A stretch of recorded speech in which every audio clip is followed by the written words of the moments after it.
আমরা শুধু কোরআন মানবো, হাদিস মানবো না। যারা সোশ্যাল মিডিয়ার সাথে যুক্ত আছেন, বড় মোবাইল যারা ঘাটাঘাটি করেন, আপনারা দেখতে পাবেন যে একটা দল বার হয়েছে, তাদের আকীদা, তাদের চিন্তা ভাবনা, তাদের বিশ্বাস যে আমরা শুধুমাত্র কোরআন মানবো, হাদিস মানবো না।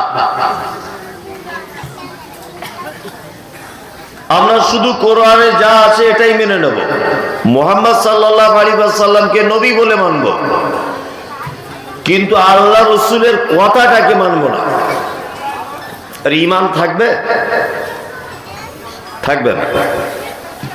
খুব সহজ ভাষাতে একটা জিনিস বুঝে নেন। আমি একজন মাস্টার, আমার বাম দিকে বসে আছেন, ইনি আমার ছাত্র। বোঝানোর জন্য বলছি, আমি মাস্টার, উনি আমার ছাত্র। তা আমি এই লোকটাকে পাঠাচ্ছি ওই লোকটার কাছে,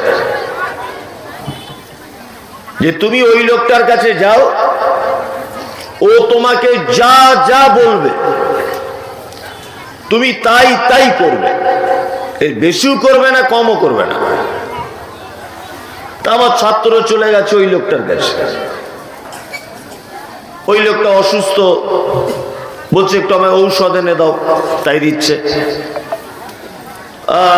আমার মোটর সাইকেলটা একটু ধুয়ে মুছে দাও, তাই দিচ্ছে।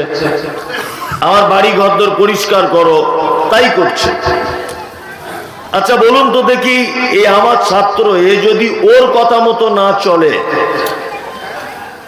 তাহলে ওকে অপমান করা মানে অপমান করা হলো কাকে?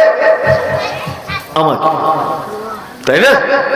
কারণ আমি পাঠিয়েছি ওকে, তাই তো? আর এই লোকের উচিত কি? এর উচিত হচ্ছে যে আমার শিক্ষকের সঙ্গে ওই লোকের ভালো সম্পর্ক।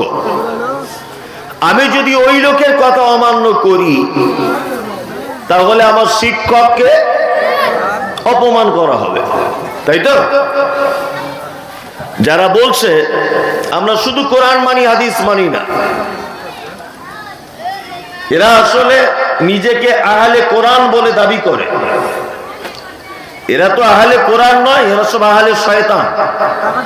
যদি বলছেন কেন, আল্লাহ সুবহানাহু ওয়া তাআলা পবিত্র আল কোরআনে বলছেন, কুল, নবী আপনি বলুন, ইন কুনতুম তুহিব্বুনাল্লাহ, তারা যদি আমার ভালোবাসা যদি পেতে চায়, কোন মানুষ যদি আমাকে যদি ভালোবাসতে চায়, ফাত্তাবিউনি, তারা যেন আপনার আনুগত্য করে চলে।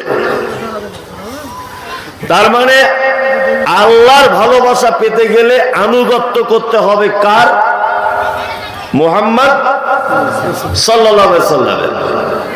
তাহলে আল্লাহ হচ্ছেন আমাদের হেড, তিনি রব, আর তিনি আমাদেরকে বলছেন যে এই লোকটা যা বলে সেই মোতাবেক চলো, তাহলে আমার ভালোবাসা পাবে। আচ্ছা বলুন,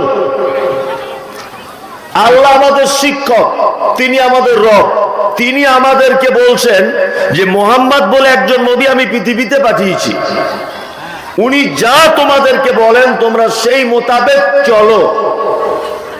এখন আমার ছাত্র যদি ওই লোকটার কথা মতো না চলে, তাহলে ও আমাকে অপমান করলো কি করলো না? করলো। তার মানে একটা মানুষ যদি বলে আমি শুধু আল্লাহকে মানবো, নবীকে মানবো না, তাহলে আল্লাহকে অপমান করা হলো কি হলো না? হলো।